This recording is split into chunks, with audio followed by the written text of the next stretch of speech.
নমস্কাৰ সকলকে স্বাগতম জনাইছো দ্য পাৰ্সনেল ইকনমিলৈ আমি আৰম্ভ কৰিব লৈছো ট্ৰেডিং মাষ্টাৰ ক্লাছ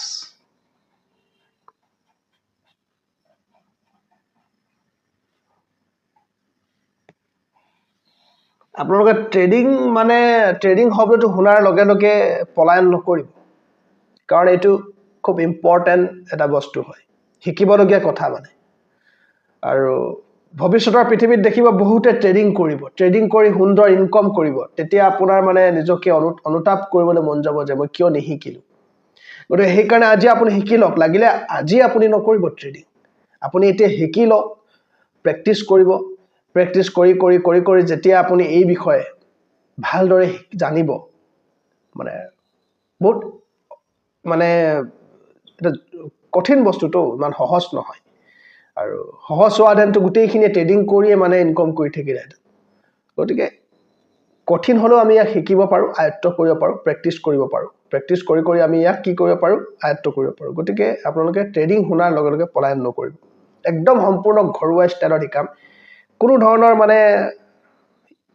মছলা নলগাওঁ কথা একদম ঘৰুৱা ষ্টাইলত শিকাম গতিকে আপোনালোকে শিকিব পলায়ন নকৰিব আৰু মেইন কথা মোৰ ইয়াত শিকিলে আপোনালোকে প্ৰফিটৰ কথা বৰকে নেভাবিব মই ইয়াত লছৰ কথাহে বেছিকৈ ক'ম কাৰণ প্ৰথমতে মই প্ৰফিটৰ কথা ভাবিছিলোঁ ময়ো যেতিয়া মই আহিছিলোঁ বহুত প্ৰফিট দেখি 1 লাখ টকা 2 লাখ বনাই দিম 2 লাখ টকা 4 লাখ হৈ যাব কম্পাউণ্ড মানে কৰি সোনকালে কোটিপতি বনি যাম আৰু সেই কাৰণে মানে কি কৰিলোঁ মই মানে 4 লাখ মান টকা লগাই দিলোঁ 1 year ভিতৰত সাফ কমপ্লিট সাফ জিৰ' হৈ থাকিলে আৰু সেই 1 year ভিতৰত ইমানেই ভুল কৰিলোঁ গতিকে মাৰ্কেটত নকৰিব লগা ভুল একোৱে নাই গতিকে মই বিশেষকৈ মিস্টেক বিলাকৰ কথা জানো যিবিলাক মিস্টেকে আপোনাক হিৰোৰ পৰা কি কৰি দিব জিৰ' বনাই দিব গতিকে যেতিয়া আপুনি মিস্টেক বিলাকৰ কথা জানে ভুল বিলাক যেতিয়া আপুনি নকৰিব অটোমেটিক আপুনি প্ৰফিটেবল হ'ব কথাটো বুজি পালেনে এতিয়া মোৰ মানে এনেকুৱা লাগে যে কেলে এইবিলাক কাম কৰিছিল এইবিলাক নকৰি এনেকৈ কৰাহেঁতেন মই প্ৰফিটেবল হ'লোহেঁতেন কিন্তু প্ৰথম আহি প্ৰত্যেকৰে হেতুৱে হয় কাৰণ লুফ লাগে না মানুহৰ এটা লুফ থাকে না কন্ট্ৰল নাথাকে নিজৰ ইমোচনৰ ওপৰত যেতিয়া প্ৰথম 4-5 মাহ খুব প্ৰফিট আছিলে একেদিনাই 4,000 5,000 একেদিনাই মই 1 লাখ লৈকে পাইছো লুফটো বাঢ়ি যায় আৰু মোৰ লছ হোৱাৰ কাৰণটো হ'ল লুফ আৰু ধৈৰ্যটো খুব কম আছিলে যিদিনা মই ট্ৰেড কৰিব নালাগে সেইদিনাও মই ট্ৰেড কৰি পাওঁ ফলত কি হৈ যায় মোৰ লছ হৈ যায় প্ৰথম কথা আপুনি যেতিয়া ট্ৰেডিং হলে আহিব আপুনি লুফ ত্যাগ কৰি আহিব লাগিব যিটো গ্ৰীড বুলি কোৱা হয় এইটো ত্যাগ কৰি আহিব এইটো যদি আপোনাৰ আছে তেনেহলে আপোনাৰ মানে লছ হ'বলে আৰু বেছি পৰ নাই গতিকে আপুনি লুফ লৈ কিনে নাহিব ট্ৰেডিংলে আৰু ভয় ফিয়াৰ এইকেইটা বৰ বেয়া বস্তু মানে ট্ৰেডিংত যদি অধিক লুফ হৈছে আপোনাৰ কি হ'ব আপুনি মানে অধিক কোৱান্টিটিত আপুনি শ্বেয়াৰ কিনিব আৰু একেটা শ্বেয়াৰতে আপুনি বহুত টকা লগাই দিব আৰু কেনেবাকৈ শ্বেয়াৰটো তললৈ গ'লে আপোনাৰ মানে কি বুলি কম লছ ভয়ানক হ'ব মানে আৰু অধিক ফিয়াৰ হ'লে কি হ'ব আপুনি শ্বেয়াৰ এটা ইয়াত কিনিলে এই পইণ্টত কিনিলে ধৰি লওক 100 টকাৰ শ্বেয়াৰ এটা কিনিলে অকমান তললৈ গৈছিলে 90 ধৰি লওক 7 মান হৈছে ভয়তে আপুনি কি কৰিলে ইয়াক সেল কৰি দিলে লছ লৈ কিনে বিক্ৰী কৰি দিলে পিছ মুহূৰ্তত দেখিব শ্বেয়াৰ পুনৰ ওপৰলৈ গুচি গ'ল গতিকে অধিক লুফ অধিক ভয় ইয়াত কোনো স্থান নাই মাৰ্কেটত ভুল হলে কলে আপোনাৰ প্ৰতি সহানুভূতি দেখুৱাব তেনেকুৱা আশাই নকৰিব আপুনি মাৰ্কেটে সদায় আপোনাক হৰুৱাবলৈ চেষ্টা কৰিব আৰু আপোনাক হৰুৱাবলৈ চেষ্টা মানে আপোনাক হৰুৱাবই গতিকে সেই কাৰণে ইয়াত জয়ী কোনবিলাক হয় যিয়ে খুব সাৱধানতাৰে আগবাঢ়ে সাৱধানতা খুব জৰুৰী গতিকে আপুনি যদি সাৱধানতা অৱলম্বন কৰি ভালদৰে চাই মানে খুপি খোজ দিয়ে তেতিয়াহ'লে ইয়াত আপুনি বহু দিনৰ কাৰণে টিকি থাকিব পাৰিব আৰু বহু দিনৰ কাৰণে যেতিয়া আপুনি টিকি থাকিব পাৰিব তেতিয়াহে আপোনাৰ সাকসেছ হোৱাৰ কি আছে সম্ভাৱনা আছে প্ৰথম আহিয়ে মানে আপুনি একদম মানে এগ্ৰেছিভ যিটো ট্ৰেড এগ্ৰেছিভ ট্ৰেড মানে আপুনি কৰিব যেটো আপোনাক একদম জিৰো ফালে লৈ যাব হিৰো আছিলে জিৰো ফালে লৈ যাব এগ্ৰেছিভ ট্ৰেড নকৰিব আপুনি লজিক্যাল ট্ৰেডাৰ হ'বলৈ চেষ্টা কৰক কিন্তু আমি সাইকোলজিৰ কথা কৈ আছো কাৰণ ইয়াত টেকনিক্যাল এনালিসিস 20% কাম কৰে সদায় মন কৰ সাকসেসফুল হ'বলৈ হলে successful ট্ৰেডিংত Successful trading at 20% technical analysis or 80% আপোনাৰ নিজৰ মানে psychology ওপৰত depend কৰিব আপোনাৰ psychology risk management ইয়াৰ ওপৰত depend কৰিব গতিকে ইয়াৰ ওপৰত আপুনি অধিক কাম কৰিব লাগিব এটা ভুল কি হয় আপোনালোকক আমি জনাম আমাৰ ভিডিও বিলাকত জনাম আপোনালোকে আমাৰ ভিডিও বিলাক যদি চাই থাকে আপোনালোকে মাৰ্কেটত মানে লছ অন্তত নকৰিব প্ৰফিট কৰক নকৰক পাছৰ কথা কিন্তু লছ নকৰে আপুনি আৰু ইমান কষ্টকে আপুনি উপাৰ্জন কৰে মাথা বেয়া হৈ যাব আপোনাৰ মানে মোৰ মাথা বেয়া হৈ গৈছিল 4-5 লাখ টকা গুচি গৈছিল আৰু এই 4-5 লাখ টকা মই এদিনত বনোৱা নহয়তো কিমান কষ্ট কৰি 4-5 লাখ টকা বনোৱা হেকিনি এদিন মানে 4-5 মাহত গুচি গৈছে বহুত দুখ লাগিব গতিকে হেতু যাতে আপোনাৰ নহয় তাৰ কাৰণে আমি সাৱধানতাখিনি আপোনালোকক কৈ দিছো আৰু ভুলটো কাকো বিশ্বাস নকৰিব কোনো শেয়াৰ মাৰ্কেটত আপোনাক গ্যাৰান্টি দিব নোৱাৰে গ্যাৰান্টি বোলা বস্তুই নাই শেয়াৰ মাৰ্কেটত প্ৰথম কথা যে শেয়াৰ মাৰ্কেটত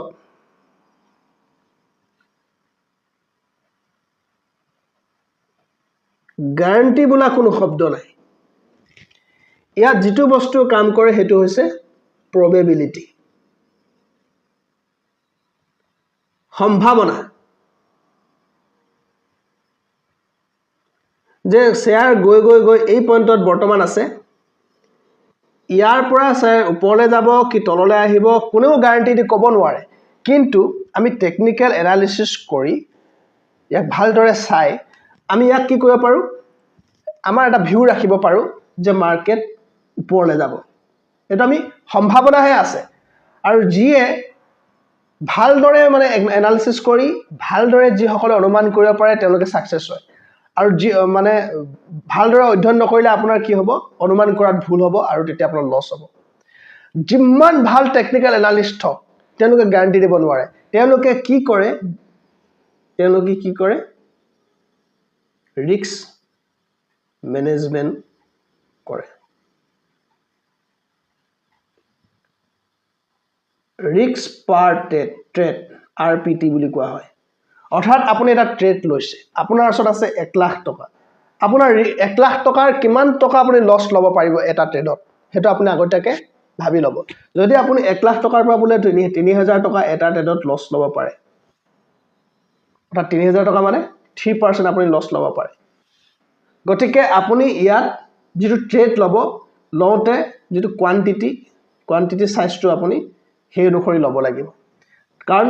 3% তলত আপুনি কি লগাব লাগিব স্টপ লছ লগাব লাগিব স্টপ লছ এটা খুব গুৰুত্বপূৰ্ণ যেটো মই এদিনো ব্যৱহাৰ নকৰিলো হেতু এটা মোৰ মাৰাত্মক ভুল স্টপ লছ লগাই কাম কৰাহেঁতেন ৰিস্ক ম্যানেজমেন্ট লগাই কাম কৰাহেঁতেন আজি মানে এটা বেলেগ লেভেলত মই থাকিলোহেঁতেন যেটো মই কৰা নাছিল বিশেষকৈ মই সুইং ট্ৰেড কৰিছিলো মই ইন্ট্ৰাডে নকৰো আজিও মই ইন্ট্ৰাডে নকৰো মই এইটো ডেইলি মানে চাৰ্ট চাই থাকিবলৈ মোৰ ধৈৰ্য নাই সময় নাই মই আপোনালোকৰ ইন্ট্ৰাডে আপোনালোকে নকৰিব আপোনালোকৰ যদি সময় পুৰা আছে ভালদৰে যদি চাৰ্ট চাই থকা ধৈৰ্য আছে তেতিয়াহে আপোনালোকে ইন্ট্ৰাডে কৰক নহলে ইন্ট্ৰাডে নকৰিব আপোনালোকে সুইং ট্ৰেড পজিশন ট্ৰেড ইনভেষ্টিংৰ কাৰণে মাথা মাৰিব পাৰে আৰু আমাৰ ওচৰত আমি এটা খুব সুন্দৰ এটা ষ্ট্ৰেটেজি ডেভেলপ কৰিছো যত আপোনাৰ কি হ'ব লছ টু মিনিমাম লছটো একদম মিনিমাম লছ হোৱাৰ যেটো প্ৰবেবিলিটি খুব মিনিমাম মানে আৰু যেটো সাকসেস যেটো ৰেট এটো 90% পৰ্যন্ত আমি লৈ গৈছো 95% পৰ্যন্ত আমি লৈ গৈছো আৰু ইয়াত মানে কি ক'ব বিচাৰিছো আপুনি 10টা ট্ৰেড লৈছে 10টা ট্ৰেডত আপুনি 8ৰ পৰা 9টাতে আপুনি কি হ'ব জিকিব আপুনি প্ৰফিটেবল হ'ব মাত্ৰ দুটা বা এটাত আপোনাৰ লছ হ'ব আৰু সেই লছটো যদি আপুনি ভালদৰে মেনেজ কৰে ষ্টপ লছ লগাই যদি আপুনি মেনেজ কৰে তেনেহলে আপুনি মাহটোৰ শেষত আপোনাৰ একাউণ্টলৈ পইচা আহিবই হেতুই ট্ৰেড কাৰণ সাকসেসফুল ট্ৰেডাৰবিলাক চাব যিবিলাক ট্ৰেডৰ একুৰেচি 35%, 40%, খুব বেছি 50%। একুৰেচি তেওঁলোকে 35, 40, 50%ই হয়, কিন্তু তেওঁলোকে তাৰ পিছতো প্ৰফিটেবল কিয় হ'ব পাৰে? কাৰণ তেওঁলোকে ভালদৰে ৰিস্ক মেনেজমেণ্ট কৰে, প্ৰপাৰ ৰিস্ক মেনেজমেণ্ট কৰে। আৰু সফল ট্ৰেডাৰবিলাকে খুব কম ট্ৰেড লয়, লেছ ইজ মোৰ বুলি কোৱা হয়। লেছ ট্ৰেড লোৱা হয়। লেছ ট্ৰেড ল'লে ভুল হোৱাৰ সম্ভাৱনা কম থাকে। ভুল হোৱাৰ সম্ভাৱনা কম থাকে মানে লছ হোৱাৰ সম্ভাৱনা কম থাকে। গতিকে মাহটোত যদি আপুনি 20 দিন ট্ৰেড কৰিবলৈ পায়, আপুনি একদম মানে স্পেচিফিক হাই কনভিকশ্যন ট্ৰেডবিলাক লওক, য'ত আপোনাৰ একদম মানে কনফিডেন্স জাগ্ৰত হৈছে যে এই ট্ৰেডটো আপোনাৰ মতে হ'ব, তেতিয়াহে লওক। আপুনি 5টা ট্ৰেডো যদি ভালকৈ লয় আৰু 5টা ট্ৰেডো যদি আপুনি ছাকচেছফুল হয়, তেতিয়াও আপুনি অন্য ট্ৰেডাৰতকৈ ওপৰত থাকিব পাৰিব। ট্ৰেড ল'বই লাগে বুলি যদি আপুনি ট্ৰেড লয়, 20টা দিনত 20 দিনে লয়, তাৰ ভিতৰত যদি আপুনি 10 দিনত আপোনাৰ যদি ভালকৈ ঘাটা হৈ যায়, আপোনাৰ কি লাভ হ'ব? গতিকে সেইকাৰণে আপোনাৰ ষ্ট্ৰেটেজি মতে একদম একুৰেট জেগাত, সঠিক জেগাত পালেহে আপুনি ট্ৰেড লওক। কাৰণ ট্ৰেডত এটা খুব ইম্পৰ্টেণ্ট বস্তু হৈছে পাৰফেক্ট প্লেচ। একদম সঠিক স্থানত আপুনি প্ৰাইচ পালেহে আপুনি কিনিব লাগিব। পাৰফেক্ট প্লেচ, পাৰফেক্ট টাইমত আপুনি কিনিব লাগিব।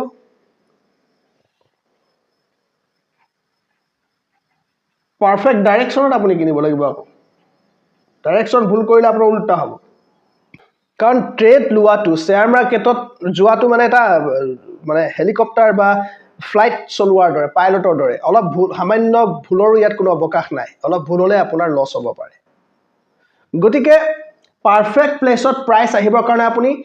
ৰৈ থাকিব পাৰিব লাগিব, ধৈৰ্য ধৰিব পাৰিব লাগিব, যিটো আমি নোৱাৰোঁ, যিটো মই নোৱাৰিছিলোঁ।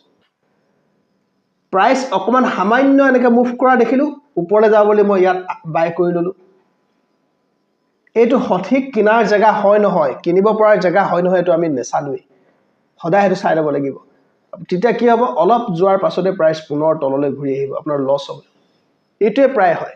প্ৰাইচ অলপ ওপৰলৈ যোৱা দেখে একদম মানে ঘপাঘপ কিনি লয়, যাতে একদম মানে মোৰ ওচৰৰ পৰা সুযোগটো যাবগৈ। শ্বেয়াৰ মাৰ্কেট সদায় থাকিব,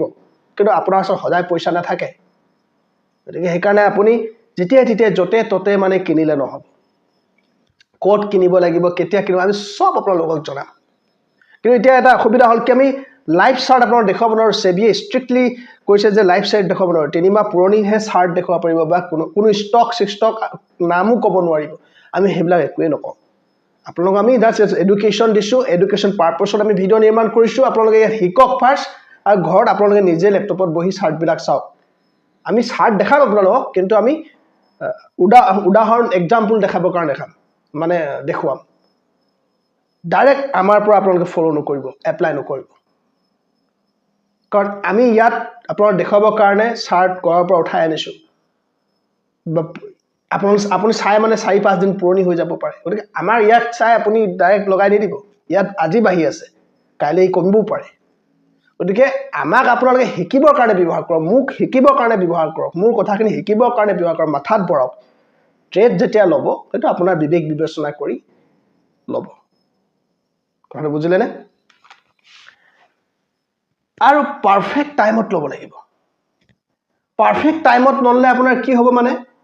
যদি পাৰফেক্ট টাইমত আপুনি নলয়, তেতিয়াহ'লে আপোনাৰ মানে কি হ'ব? লছ হ'ব। ধৰি লওক মাৰ্কেট বহুত ওপৰলৈ গৈ আছে, লগাতাৰ এমাহ ওপৰলৈ গৈ আছে। মাৰ্কেটটো সদায় ওপৰলৈ গৈ নাথাকে। গতিকে ইয়াত যদিও প্ৰাইচ ওপৰলৈ গৈ আছে, গৈ থকা যাব নিচিনা লাগিছে, তথাপিও আপুনি এইটো সময় মানে ট্ৰেড লোৱাৰ নহয়। এই সময় আপোনাৰ ৰখি থকা, চাব লাগিব যে প্ৰাইচ কি কৰে। প্ৰাইচ তললৈ আহি যাব পাৰে, কাৰণ সদায় প্ৰাইচ ওপৰলৈ গৈ নাথাকে। গতিকে সময়টো আমি ইম্পৰ্টেণ্ট, কোনটো সময়ত আমি কিনিব লাগিছিল সেইটো চাব লাগিব। সময় বা প্লেচ একেই বুলিয়ে কৈছোঁ। প্লেচ, পাৰফেক্ট প্লেচত যদি আপুনি কিনিব পাৰে, সময়টো অট'মেটিক তাৰ লগত আহি যাব। পাৰফেক্ট ডাইৰেকশ্যনত কিনিব লাগিব। পাৰফেক্ট প্লেচ আপুনি চিনি পালে হয়, প্লেচটো ঠিকে আছে, ডাইৰেকশ্যনটো যদি আপোনাৰ ভুল। ধৰি লওক ইয়াত ছাপোৰ্ট আছে, মাৰ্কেট ইয়ালৈ আহিছে আপুনি যদি ব্ৰেক কৰিব বুলি ভাবি কিনে যদি ইয়াত শৰ্ট কৰিছে মাৰ্কেট যদি ওপৰলৈ গুচি যায় সাপোৰ্টত সদায় বাই কৰিব লাগে আৰু ৰেজিস্ট্যান্সত সেল কৰিব লাগে এটা কথা হল কি মাৰ্কেটে সদায় সাপোৰ্ট ৰেজিস্ট্যান্স ক্ৰিয়েট কৰি ওপৰলৈ গতি কৰে বা তললৈ যায় মাৰ্কেট আহি প্ৰাইস যেতিয়া আহি এবাৰ ইয়াত ঠেকা লয় এটা পইণ্টত এটা লেভেলত আৰু ওপৰলৈ যায় এইটো হ'ব এটা সাপোৰ্ট লেভেল আৰু ওপৰলৈ গৈ যেতিয়া ওপৰ এটা লেভেলত ঠেকা খাই পুনৰ তললৈ আহে ওপৰলৈ যাব নোৱাৰে এইটো কোৱা হয় ৰেজিস্ট্যান্স মানে বাধা দিয়ে এই লেভেলটো ৰেজিস্ট্যান্স বুলি কোৱা হয় গতিকে এই ৰেজিস্ট্যান্স লেভেলত সদায় কি কৰিব লাগে সেল কৰিব লাগে আৰু সাপোৰ্ট লেভেলত সদায় কি কৰিব লাগে বাই কৰিব লাগে এটো জেনাৰেল থিওৰি এতিয়া বাই কৰিব কি নকৰিব এটো টাইমিংটো চাই ল'ব লাগিব প্যাটাৰ্নটো চাই ল'ব লাগিব ইয়াত অহাৰ পিছত প্ৰাইসৰ বিহেভিয়ৰটো চাই ল'ব লাগিব চৰিত্ৰটো চাই ল'ব লাগিব প্ৰাইসে কেনেকুৱা ধৰণৰ আচৰণ কৰিছে তাৰ পাছতহে আপুনি ট্ৰেড ল'ব লাগিব ইয়ালে আহিছে বুলি ডাইৰেক্ট আপুনি বাই কৰিব হেতু নহয় বহুত কথা আছে এইবিলাক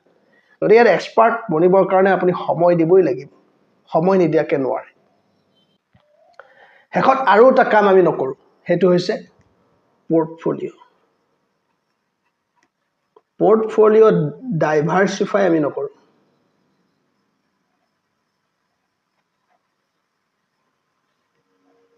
পোৰ্টফোলিও ডাইভাৰ্সিফাই আমি নকৰো মানে আমাৰ ওচৰত 5 লাখ টকা আছে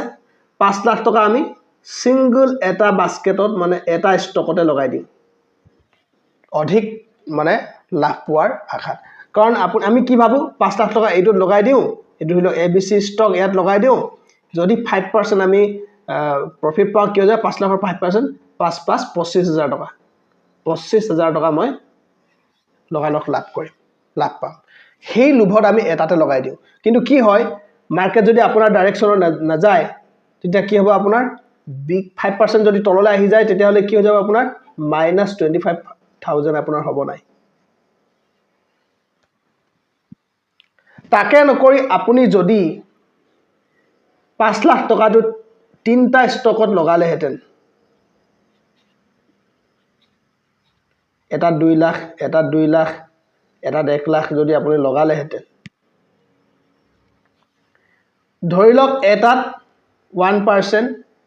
লসও হৈ আছে বাকি কিটা যদি আপোনাৰ 3% এটা 2% প্ৰফিট হৈ আছে ওভাৰঅল আপোনাৰ কিমান লাভ হৈ আছে 4% কি হৈ আছে এতিয়াও লাভ হৈ আছে গতিকে কোনটো আপুনি ভাল পথ আপুনি চকছো হেকাৰণে আমি গুটেই পইচাখিনি এটা ষ্টকত কেতিয়াও লগাব যেটো মই ভুল কৰিছিলো মই 20 লাখ 30 লাখ একেবাৰে এটা ষ্টকত লগাই দিছিলো আৰু একেবাৰে 60000 70000 লস লব লগা হৈছিল বাৰম্বাৰ ভুল কৰিছিলো মই হেতু লোভ 20 লাখৰ যদি 10% বাঢ়ি যায় 2 লাখ টকা একেবাৰতে পাম এই লোভত মানে কি হৈ গল ডুবি গলো হেকাৰণে আপোনালোকে হেতু ভুল নকৰিব আপোনালোকে যদি 10 লাখ আছে 5টা মান ষ্টক লওক আৰু হেই যিকিটা ষ্টক এই যে এবিসি এইকিটা খুব ৰিসাৰ্চ কৰি খুব একদম মানে হাই 5 ষ্টাৰ বুলি কৈছো 5 ষ্টাৰ ষ্টক বিলাক লওক আপুনি পুৰা ৰিসাৰ্চ কৰিলে গুটেই কিটা যদি আপোনাৰ বিশ্বাস একদম মানে 100% হৈছে তেতিয়া আপুনি হেকিটাত লওক এনে জধে মধে তিনটা লৈছো জধে মধে ললেও নহব হাই কনভিকশন ট্ৰেড হ'ব লাগিব হেকিটা গতিকে হেই কথাবিলাক সদায় মনত ৰাখিব ট্ৰেড লোৱাৰ আগতে এই কথাখিনি আপোনালোকে মনত ৰাখিব এইবিলাক নেপাহৰিব এইবিলাক ট্ৰেড লাইভ মাৰ্কেটত কথাবিলাক পাহৰি থকা হয় ষ্টপ লস মেইনটেইন নকৰো আমি পোৰ্টফোলিও ডাইভাৰ্সিফাই নকৰো আমি পাহৰি থাকো সেই সময়ত মাইন্ডটো বেলেগ হৈ যায় গতিকে আপোনালোকে অলপ ৰবট টাইপৰ হ'ব লাগিব মাৰ্কেটত হুমুৱাৰ আগতে এই কথাবিলাক আপুনি লিখি ল'ব লাগিব যে আজি মই কি কৰিম 2 লাখ টকা এতিয়া বাকি আছে মোৰ পকেটত 2 লাখ টকা মই অন্তত দুটা ষ্টকত মই লগাম বা তিনটা ষ্টকত লগাম কিমান লগাম কিমান কোয়ান্টিটি লম স্টপ লস কোড লগাম হেবিলাক ট্ৰেড লোৱাৰ আগতে ক্যালকুলেশন কৰি ল'ব লাগিব সব বন্ধুসকল আপোনালোকে সাৱধান হ'ব ট্ৰেড লোৱাৰ আগতে প্ৰথমতে শিকি লওক আমাৰ ভিডিওবিলাক চাব পাৰে আমাৰ ভিডিওবিলাক চাই বহুত কথা শিকিব পাৰিব আপোনালোকে আৰু আপুনি যদি নিৰাপদে ট্ৰেডিং কৰিব বিচাৰে ট্ৰেডিংৰ পৰা যদি এটা ৰেগুলাৰ ইনকাম কৰিব বিচাৰে আপুনি যদি ৰিস্ক অধিক লব নিবিচাৰে ৰিস্ক লোৱাৰ আপোনাৰ যদি ক্ষমতা নাই তেনে হলে আপোনালোকে আমাৰ হৈতে যোগাযোগ কৰক আমি এনেকুৱা এটা স্ট্ৰেটেজি নিৰ্মাণ কৰিছো যেটো স্ট্ৰেটেজিত আপুনি 90% সাকসেস হ'ব 90% মানে 10% আপোনাৰ কেতিয়াবা লছ হ'ব পাৰে হেতু ৰিস্ক মেনেজমেন্টৰ পৰা আঁতৰাব পৰা যাব গতিকে 90% সাকসেস ৰেট থকা আমি এটা ষ্ট্ৰেটেজি নিৰ্মাণ কৰিছো যত আপুনি এটা সুন্দৰ ৰেগুলাৰ ইনকাম মন্থলি 3 to 5% আপুনি ইনকাম কৰিব পাৰিব কিন্তু ইয়াৰ কাৰণে অলপ কেপিটেল লাগিব যদি আপোনাৰ ওচৰত 2 লাখ 3 লাখ 10 লাখ আছে তেনেহলে আপুনি আমাৰ এই ষ্ট্ৰেটেজিটো শিকি এটা সুন্দৰ ৰেগুলাৰ ইনকাম কৰিব পাৰিব এইটো শিকিবৰ কাৰণে আপোনালোকে আমাৰ হৈতে যোগাযোগ কৰক আমি নাম্বাৰ দি দিছো 9954364999 ইয়াত আপোনালোকে WhatsApp কৰক WhatsApp কৰি আপোনালোকে মোৰ ওচৰত আহি শিকক অনলাইন মই নিশিকাও অনলাইন কাৰবাৰ নকৰো কাৰণ অনলাইনত বহুতে ভাবে যে কিবা ঠগিব পইচা লাভ ভালকে নিশিকাও ওচৰত আহি যাৰ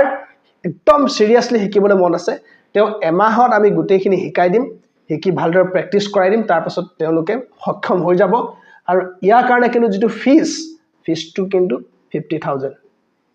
এটো 3-4 মাহত আপোনাৰ ৰিকভাৰ হৈ যাব 50000 কাৰণ মোস্ট ভ্যালুএবল যেটো মই 2 years back টেষ্ট কৰি আজিও টেষ্ট কৰি আছো টেষ্ট কৰি নিৰ্মাণ কৰা ষ্ট্ৰেটেজি হয় যত মই কোনোদিন ফেইল হোৱা নাই গতিকে আপোনালোকে এই ষ্ট্ৰেটেজিটো শিকি ল'ব পাৰে দেই মোৰ পৰা মই আপোনালোক কোনো এডভাইস দিয়া নাই এডভাইস নিদু শিকিবহে পাৰে ষ্ট্ৰেটেজিটো আপোনালোকে শিকি কেনে আপোনালোকে পাছত ব্যৱহাৰ কৰিব আপোনালোকৰ যেতিয়া বিশ্বাস আহিব ভালদৰে শিকিব পাৰিব গতিকে এইটো যদি শিকিব বিচাৰে আমাক কন্টাক্ট কৰক WhatsApp কৰক আৰু আমাৰ ওচৰত আহি আপোনালোকে শিকক 50000 ইয়াৰ ফিছ হয় ধন্যবাদ